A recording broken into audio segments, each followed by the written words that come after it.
So, good morning, students. Welcome to Think Tank. Good morning students, welcome to think tank. तो आज के Indian Express के editorial page में एक article काफ़ी इम्पॉर्टेंट है हमारे एग्ज़ाम पर्सपेक्टिव के से। तो चलिए उसे डिस्कस करते हैं। आइडिया पेज पे है वो, power play beyond G20 for India 2023 will be as much about multilateral diplomacy as it is about adapting to a potentially historic shift in a great power relation। इसमें mainly अभी हम discuss करने वाले हैं। In short में बता देता हूँ कि अभी के टाइम हमारे जो कंटेम्प्रेरी टाइम में जो भी पावर रिलेशंस चेंज हो रहे हैं। एक टाइम था 1990s के टाइम जब यूनिपोलर हो गया था after the disintegration of Soviet union, जब कोल्ड वॉर ख़त्म हुआ था। तो उस टाइम मल्टीलैटरल डिप्लोमेसी अलग से अलग पैटर्न की थी। बट अभी जो है फिर से वॉर चल रहा है, जैसा कि हम और आप जानते हैं, Russia Ukraine, Russia NATO, Russia to the with the west against the west. So power relations जो है वो चेंज होंगे। तो उस हिसाब से जो अभी ऑल ओवर द वर्ल्ड सभी कंट्रीज़ का आपस में जो रिलेशन है वो चेंज होता दिखेगा। और इसी में हम इंडिया को भी रिलेट करेंगे और हम डिस्कस करेंगे कि India as a G20 presidency संभालने के बाद उस चीज़ से कैसे डील करती है। तो लेट अस स्टार्ट। तो यहाँ पे बोला जा रहा है, ये आर्टिकल जो है वो हमारे सी राजा मोहन सर के तरफ से है। तो यहाँ बोला जा रहा है, on both the economic and political front the conflict among the major power has sharpened that's make India's chairmanship of G20 more challenging. तो जैसा कि हम जान रहे हैं कि आज के टाइम में जो वॉर है वो सिर्फ आर्सेनल से नहीं, इकोनॉमिक भी लड़ी जाती है, पॉलिटिकल भी लड़ी जाती है, हर तरीके से लड़ी जाती है।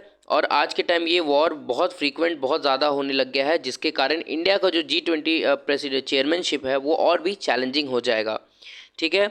Major wars have always reshaped great power relation and rechange the international system. जैसे मैंने आपको बताया कि वॉर होने के बाद जो रिलेशंस होते हैं दो कंट्रीज़ के बीच में वो चेंज होने लगते हैं। सिर्फ उस दो कंट्रीज़ के ही बीच में नहीं, ऑल ओवर द एक ग्लोबलाइज्ड वर्ल्ड में जब एक दो किसी भी कंट्री के साथ वॉर होता है तो इवन जो मिडिल पावर कंट्रीज़ होती हैं उन्हें भी बहुत बैलेंस करके रिलेशन उस कंट्री किसी एक पर्टिकुलर कंट्री से बनाना पड़ता है, ताकि वो अपने सेल्फ इंटरेस्ट को अच्छे से फुलफ़िल कर सके। द फर्स्ट वर्ल्ड वॉर, अब हम यहाँ डिस्कस करेंगे जो वर्ल्ड एग्जाम्पल के बेसिस पे कि जो वर्ल्ड वॉर्स थे उसके कारण क्या क्या चेंजेस आए। तो the first world war saw the collapse of the Ottoman empire, Austro Hungarian and the Russian empire. तो फर्स्ट वर्ल्ड वॉर के बारे में हम जैसा जानते हैं 1914-1919 की, उसमें ऑटोमन एम्पायर का फॉल हुआ, एस्ट्रो हंगेरियन का फॉल हुआ, रशियन एम्पायर भी उसमें फॉल हुआ। ठीक है। It even also help the Bolshevik in Russia from the Soviet Union. Russia में सोवियत यूनियन भी फर्स्ट वर्ल्ड वॉर के बाद ही बना। Gave birth to new nations in Europe में नए नेशंस बने and accelerated the rise of Asian nationalism. तो एशियन नेशनलिज्म भी जो है ये फर्स्ट वर्ल्ड वॉर की ही देन थी, उसके बाद की ये कॉन्सिक्वेंसेस थी। तो देखिए कितना सारा चेंजेस एक वॉर लेकर आ सकता है। यही सेकेंड वर्ल्ड वॉर के बाद अगर हम जब देखेंगे तो यूरोपियन कॉलोनियलिज्म खत्म हुआ, जैसा कि हम भी जानते हैं 45 में ख़त्म हुआ सेकेंड वर्ल्ड वॉर, और इंडिया भी 47 में आपका आज़ाद हो चुका था। And heralded the rise of United States का जन्म जो जो एक एक्चुअल उसका राइज था उसके बाद ही हुआ। सोवियत यूनियन भी है उसी के बाद बड़ा, दो सुपर पावर बने। ठीक है। और वो उस टाइम बाईपोलर वर्ल्ड बन गया। ठीक है। The process of decolonisation saw the birth of a number of new nation in Asian Africa. जो डिमाइज हुआ यूरोपियन कॉलोनियलिज्म का, तो new Nations, third world countries में न्यू नेशंस एशिया अफ्रीका जैसे जैसे कॉन्टिनेंट से न्यू कंट्रीज़ जो है वो डीकोलोनाइज्ड हुई और हमें न्यू कंट्रीज़ देखने को मिली। The Cold War led to the collapse of the Soviet Union under its sphere of influence in Eastern and Central Europe and led to the rise of unipolar movement। जैसा कि हम जानते हैं second world war के बाद cold war आया। Cold war में हर countries को बहुत ही नाप तोल के एक दूसरे के साथ रिलेशंस बनाने पड़ते थे, ऑल बिकॉज क्योंकि किसी भी एक कंट्री से अच्छा रिलेशन बनाने का मतलब था कि किसी दूसरे सुपर पावर से दुश्मनी मोड़ लेना। तो बहुत ही बोलते हैं ना कि जब समय बुरा हो तो ठंडी चाय भी फूक फूक कर पीनी चाहिए। तो वो हर कंट्री के साथ वो सीन चल रहा था उस टाइम। इंडिया उस टाइम नॉन अलाइंड था, बहुत ही डिप्लोमेटिकली वो अपना हर एक चाल चलता था। तो यहाँ बोल रहा है कि कोल्ड वॉर के बाद जो है सोवियत यूनियन कोलैप्स हुआ उसके कोलैप्स होने के बाद ईस्टर्न और सेंट्रल यूरोप में जो है वो उसका थोड़ा दबदबा कम हो गया, और उसके बाद जो वर्ल्ड है वो यूनिपोलर हो गया। The era of massive economic interdependence है that followed the cold war saw the rapid rise of China. Cold war जब ख़त्म हुआ 91 में, उसके बाद जो था वो ग्लोबलाइज्ड लिबरलिज्म, ग्लोबलाइजेशन, ये सब जब बहुत ज़्यादा बढ़ने लगा, तो चाइना जो है एज अ सोल बहुत बड़ा पावर, एज अ पावर धीरे धीरे इमर्ज होने लग गया, क्योंकि उस टाइम इकोनॉमिक इंटरडिपेंडेंस स्टार्ट हुआ और चाइना इसका बहुत अच्छे से फ़ायदा उठाया, और चाइना जो है बहुत ही स्पीडली राइज हुआ, स्लोली ही बट धीरे धीरे ही इमर्जेंस हमारा इंडिया जो है उसका भी राइज बहुत ही अच्छे समय से उसके बाद से हो रहा है। Moscow and Beijing, which were willing to acquiesce in the unipolar movement in the 1990s, begin to assert themselves against the US-led international order in the 21st century. The seeming political disarray in the West also convinced Xi to back Putin's attempt to reorder European regional security order. तो जैसा कि पहले China का US के साथ relations थोड़ा downfall चला गया था, तो जी भी जो है वो कन्विंस्ड हो गए और उन्होंने पुतिन को बिना किसी फेवर का बहुत ही सपोर्ट किया यूक्रेन के युद्ध के against.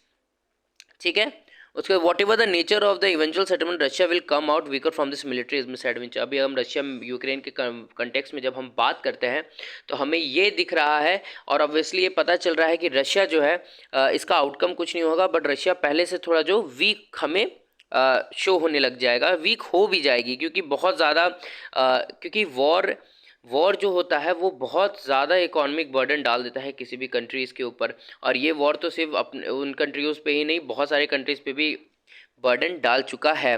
The war has consolidated Ukraine as a nation and NATO has expanded to include Sweden and Finland. ठीक है, तो जो वॉर है उसने यूक्रेन को एज अ नेशन कंसोलिडेट भी कर दिया है। नाटो जो है वो स्वीडन और फिनलैंड को भी अपने अंडर इंक्लूड कर चुका है। देखिए कैसे ये जो भी चीज़ है इसमें हमें रशिया का फेलियर ही दिख रहा है एक तरह से, क्योंकि रशिया जिस चीज़ के खिलाफ लड़ रहा था, पर नाटो और जो यूएस है, वेस्टर्न कंट्रीज़ है, वो उस चीज़ में धीरे धीरे सक्सेस कर रहे हैं। Third, the war has also demonstrated Europe, ये अभी हम जो भी पढ़ रहे हैं ये हमें अभी रशिया यूक्रेन वॉर के बाद से जो भी हम कॉन्सिक्वेंसेस देख रहे हैं या देखेंगे उसके बारे में डिस्कस कर रहे हैं। The war also demonstrated Europe's inability to defend itself against Russia despite the European Union economy being 10 times larger than that of Russia।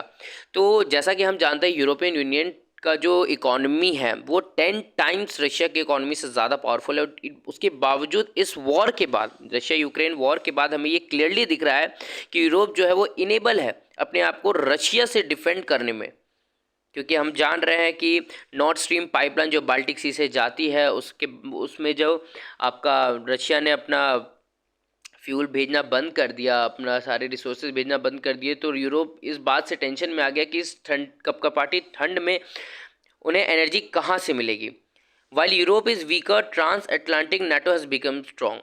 देखिए जहाँ यूरोप कमज़ोर हो गई है वहीं पे जो नाटो है, नॉर्थ अटलांटिक ट्रीटी ऑर्गेनाइजेशन, वो जो है वो स्ट्रांग होती जा रही है। यूएस के weapons like HIMARS and it's high technology like SpaceX with its Starlink satellite system and Palantir with its algorithm have actively shaped the battlefield in favor of Ukraine। जैसा कि हम जान रहे हैं यूएस डायरेक्टली युद्ध मैदान में उतरा नहीं है, पर उसके बावजूद उसने काफ़ी असिस्ट किया है, एड किया है अपने वेपन्स के साथ, हिमार्स के साथ, टेक्नोलॉजी कंपनीज़ के साथ जैसे स्पेसएक्स के थ्रू, स्टारलिंक सैटेलाइट सिस्टम के थ्रू, पलांतिर के थ्रू। इससे क्या हुआ कि इन सभी चीज़ों को उसने रशिया को हेल्प किया है अपने सारे इक्विपमेंट्स आर्सनल से, और ये जो युद्ध है वो रशिया के बहुत हित में लाकर रख दिया है। ठीक है, इग्नोर द मल्टीपोलर और the bipolar world while the world is not return. जैसा कि हम जान रहे हैं मल्टीपोलर बाइपोलर तो छोड़ो, अभी तो हमारी ये भी स्थिति नहीं है कि 1990s वाले टाइम में हम जिए। ठीक है, Thanks to the overreach of Putin and Xi, the US became a valuable partner to the middle power at the reviving end of the Russian Chinese bullying। बहुत से कंट्रीज़ जो है मिडिल पावर्स जो है कंट्रीज़, वो ये लोग ये देख रहे हैं कि जो रशिया और चाइना है वो बुलिंग करना चाह रहा है, वो किसी भी वीकर कंट्री के ऊपर अपना धौंस जमाना चाहता है, ऐसा उन्हें लगने लग गया है। और इसी से कारण क्या हो रहा है, इसका आउटकम ये भी हो रहा है कि जो यूएस है वो उनका अच्छा अलाई बनता जा रहा है। तो यहाँ भी हम देख रहे हैं कि रशिया को फेलियर ही मिल रही है इनडायरेक्टली।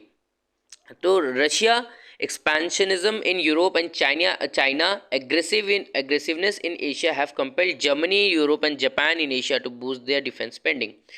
तो इन दोनों का रशिया का एक्सपेंशनिज्म जो हमें यूरोप में दिख रहा है, चाइना का गुस्सा जो हमें एशिया में दिखता है, जैसा हम सब जानते हैं, तो जिसके कारण क्या हो रहा है कि जर्मनी, यूरोप एंड जापान जो है ये मजबूर हो चुके हैं कि अब इन्हें अपने डिफेंस स्पेंडिंग पे बढ़ाना होगा। अभी हाल में ही जापान चाइना के कारण जापान ने भी अपने डिफेंस एक्सपेंडिचर्स को बढ़ाया है। जैसे कि 2+2 मीटिंग हुई थी इंडिया और जापान की, उसमें डिस्कस ये भी हुआ था दोनों देशों के बीच में कि हाँ जो डिफेंस एक्सपेंसेस है वो साउथ जो जापान है वो अब बढ़ाना चाहता है। तो Xi has diminished his risk by avoiding armed support to Putin war. देखिए जी अब जान रहे हैं कि उन्होंने ये बहुत ही अब उन्हें डिप्लोमेटिकली चलना होगा इस ग्लोबलाइज्ड वर्ल्ड में। तो उन्होंने भी काफ़ी दिमाग लगाया और उन्होंने अपना रिस्क जो है वो कम किया है। कैसे? तो जो आर्म सपोर्ट जो पुतिन को जा रहा था उसने वो कम कर दिया। China is also well placed to benefit from Russia Ukraine mistakes by expanding Beijing influence. हाँ, इस वॉर का एक फ़ायदा उससे हुआ कि उसने अब सेंट्रल एशिया में अपना इन्फ्लुएंस को बढ़ाया। Well Xi is tempting the US with the G20 vision. और G20 विजन में जो है वो यूएस के साथ काफ़ी हद तक हाथ मिलाकर चल रहा है। इंडिया दैट लॉन्ग, अब हम इंडिया के कंटेक्स्ट में बात करेंगे। यहाँ इंडिया के बारे में सी राजा मोहन कहते हैं कि India that long relied on Russia to provide a regional balance of power will have to rework its great power sums.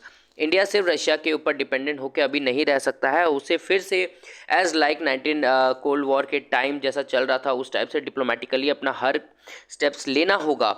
क्योंकि अगर रशिया प्रो रशिया हो जाएंगे तो हो सके बहुत सारे वेस्टर्न कंट्रीज से हमारे रिलेशंस ख़राब हो सकती है, या हम प्रो वेस्टर्न हो जाएंगे तो रशिया से रिलेशन ख़राब हो सकता है। तो India that long relied on Russia to provide a regional balance of power will have to worry. तो इट मीन्स इंडिया को अपने इंटरनेशनल रिलेशंस पे फिर से वर्क करना होगा। This should not be too hard given India's improvement relation with the US and Europe and its focus on diversifying its different partnerships. ठीक है, जैसा कि हमें पता है कि इंडिया का जो रिलेशन है यूरोप और US के साथ भी और अच्छा होता जा रहा है। Delhi will have to move much fast in developing the national capabilities and international partnership to deter China aggressive action on the border and balance Beijing power in the Indo Pacific. हम सबको पता है कि इंडिया इंडो पैसिफिक रीजन को अगर neutral रखना है, counter करना है, तो दो बहुत इंपॉर्टेंट कंट्रीज़ है। एक तो कॉन्टिनेंट भी है ऑस्ट्रेलिया और सबसे इम्पॉर्टेंट इंडिया।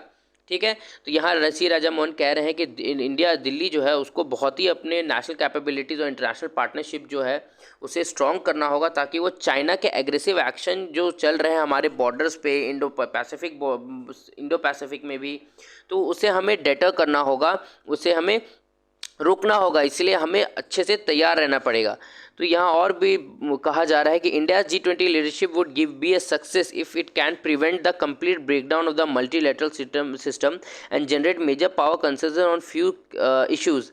ठीक है, तो इंडिया अपने G20 लीडरशिप को अगर अच्छी तरह से यूज़ करेगा तो उसे हर चीज़ मतलब ये सारे फील्ड्स में अपने डिप्लोमेटिकली मल्टीलेटरल सिस्टम को ब्रेकडाउन होने से वो बचा सकता है।